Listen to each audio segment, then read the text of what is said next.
Good evening, ladies and gentlemen, and welcome to 6:15 prime time, a newscast in the English language on Canal the International. I'm called Maureen Z at Top Stories.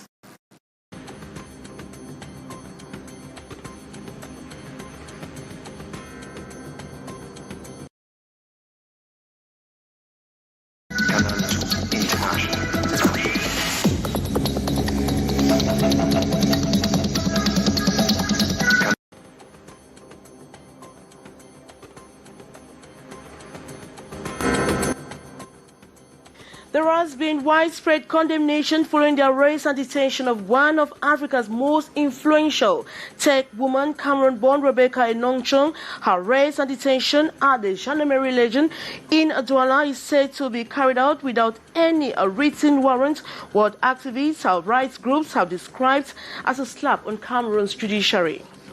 A young girl in authorities is under police custody in Yaoundé after stabbing her boyfriend to death. She reportedly killed the man to make away with money he benefited from a thrift contribution commonly known as Anjangi.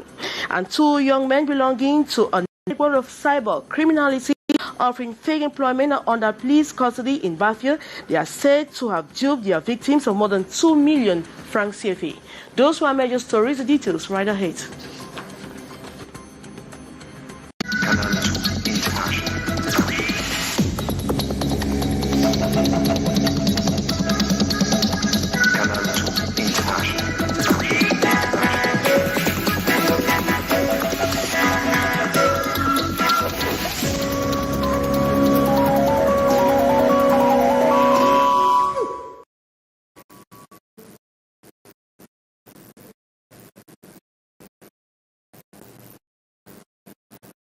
Good evening once more. There has been widespread condemnation following the arrest and detention of one of Africa's most influential tech woman, Rebecca Enonchong, today in Douala. Her arrest and detention at the Gendarmerie Legion in Douala is said to have been carried out without any written warrant, what white activists have described as a slap on Cameroon's judiciary. Regina Leketanda completes that story. After spending the night at the Gendarmerie Legion in Douala, Rebecca Enonchong is ported in red at the Douala Court of First Instance after a hearing this Wednesday. The arrest and detention of one of Africa's most influential tech women sparked outrage with a trending hashtag Free Rebecca. Madame Enonchong spent the night at the Legion of the Gendarmerie yesterday, and as we are here right now, we are in front of the Court of First Instance in Douala. What are we doing here? There is no complaint, there's no written complaint against Madame Enonchong. There is no warrant of arrest. There is no summons even. She was called by phone to come to the gendarmerie for affairs concerning her. She went, and now she was held yesterday. She spent the night at the Legion of the gendarmerie.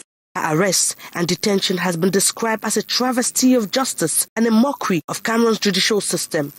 Gendarmes have said that they received verbal instructions from the Attorney General to arrest her. Verbal instructions? Is this how Cameroon justice works? Now, the Attorney General is the complainant. He is complaining that there was, I guess, something like contempt of court or contempt to a magistrate. I'm not sure how you translate outrage à magistrat. So the Attorney General is the complainant. He is the one who has instigated arrest. Apparently, he's the one to judge the case. Is this normal? But who is this internationally acclaimed woman of Cameroon descent? Madame Enonchong, who is a CEO for over 20 years in Cameroon, a world-renowned expert in tech, a spokesperson for African tech, known throughout the world. But that's not all. The 54-year-old Cameroonian from Manu Division of the Southwest region has a tech company represented in over 40 countries on the globe. She has been recipient of various awards from organizations such as the World Economic Forum. Forbes magazine listed her as one of the top 10 female tech founders to watch out for. And we take you to the nation's political capital, Yaoundé, where a young girl in authorities is under police custody after stabbing her husband to death. Reports say the girl is said to have killed the man to make away with his money he contributed or benefited from a thrift contribution commonly known as Jangi. The details of that shocking incident with Beatrice Ngamu. The trace and memory of the dreadful scene still here in front of the door of the said girlfriend, Clemence Scholastic. The blood of Alain all over, after being stabbed 3 times and abandoned to die. The family of the late Alain Wong still in shock and disbelief, so too the neighbors. It all started when the girlfriend came to Alain's room and supposedly made away with his 200,000 CFA francs, money he just received from his meeting as Njangi. Alors, quand il est rentré de sa cotisation, il s'est rendu chez lui parce que when he came back from meeting, he went home where things were destroyed, as it seems the fight started there. It seems she took his money and went to her room behind. My son followed her, and we don't know what transpired. When my husband and I arrived, we found his lifeless body in a bloodbath. Alain is said to have gone to his guest friend's room to get his money, and the rest is the end of his life. This was at around past 11 p.m. Monday night, and about 1 a.m. the police arrived at the scene. Boys of the neighborhood carried him in front of his room for last honor before taking the corpse to the mortuary. Surprisingly, the girl reported herself at the Nkwabang police station and was later referred to judicial police. The family surrendered all within this cause, as nothing, the mother says, can bring back their dear Alain. On va poursuivre. Est-ce qu'on aura encore Alain? Je n'aurai plus mon Alain. Il est parti. Like many wonder, what can push a young girl, mother of 3, to embark on such deadly deal? Much is not known of her, but this act reveals top supposed secrets. I can't imagine how a young girl stabbed a young man 3 times in the stomach, heart and neck. I learned this is her 3rd murder of this kind. In Gabon, a victim. Guinea, 1, before she ran to Cameroon. She said Alain Wong was a private driver. This money that has carried his life was meant to start his own personal business. 2 young men belonging to a network of cyber criminality and offering fake employment to hundreds of youths out there are under police custody in Bafia in the central region. The accused were said to have duped their victims of over 2 million franc CFA, and they have been using the name of the National Employment Fund, whose authorities have distanced themselves from the scheme, calling it a scam. Regina Leketanda completes that story. Mbozeku Evaris Ngele, a mathematics teacher at a secondary school in Bafia, is one of the victims implicated in a fake recruitment process of 1,200 part-time teachers. A colleague of mine stumbled on a document on the internet with my name on it, indicating a certain list of teachers that had been recruited. He sent the list to me online, and when I checked, I was surprised to see there was a number corresponding to my name. Behind this fake announcement, carefully written and posted on social media, are 2 young people, Stefan and his accomplice, Ferdinand. This telephone contains a SIM card registered in the name of Mbozeke Evaris, one of the victims, given a false hope of having been recruited for a job opening that didn't exist after he paid some money. We started doing this about 4 weeks ago. We extorted money from young Cameroonians in a fake recruitment process. This man here came to me that he wanted to buy a SIM card. Little did I know he wanted to use the SIM card to extort money from people.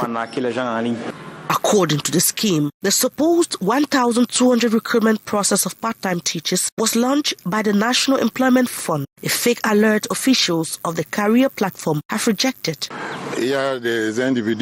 For some time now, some individuals have been sending fake recruitment alerts to young people using the name of the National Employment Fund. We want to be categoric and say that the National Employment Fund has nothing to do with these fake employment opportunities. It's an extortion scheme people use to exploit vulnerable job seekers. According to our investigation, those involved in this fake employment scheme have already duped their victims of more than 2 million francs CFA. And men in the Ocean Division have been exhorted to follow up road projects in their various municipalities so that contractors could meet up with a deadline. The call was made by the Minister of Housing and Urban Development during a visit in Cliquez in the Ocean Division. The details with Gladys Ambu Ziba. Roads constructed with interlocking concrete road pavements and others tarred and almost at completion point.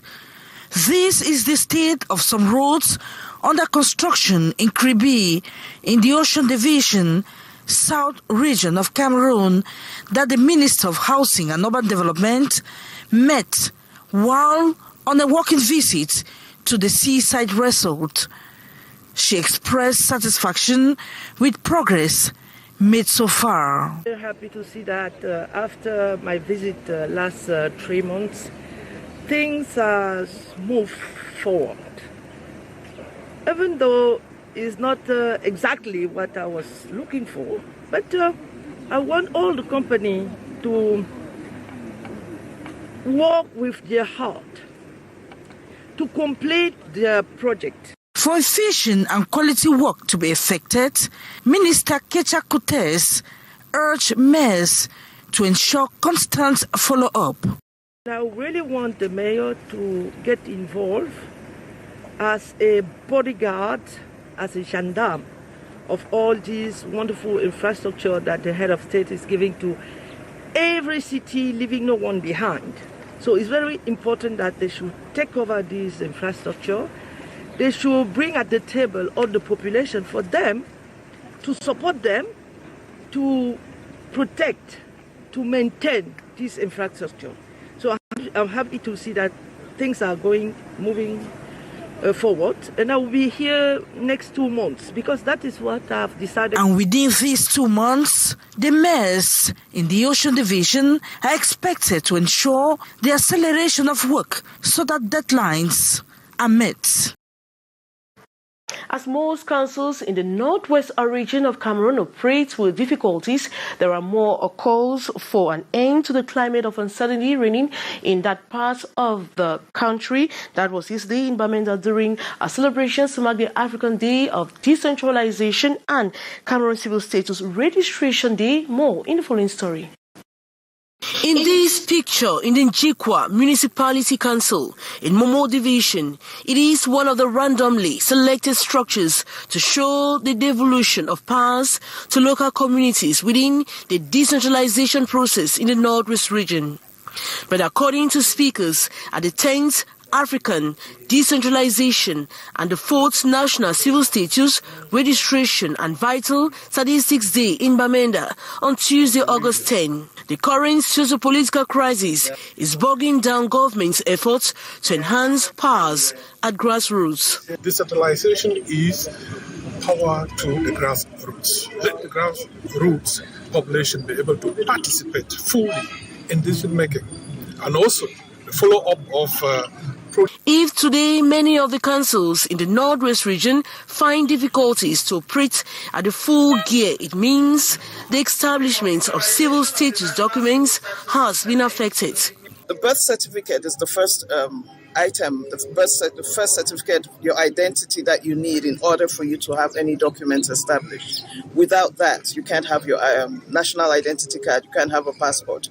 So if a child doesn't have a birth certificate, that means a bunch of them they're not eligible to go to school. Chaired by the regional administration, both the president of the regional assembly and the governor once more called on all to bring an end to the current state of insecurity for prosperity. The population should take ownership of the centralization process and use it as a tool to pacify the region.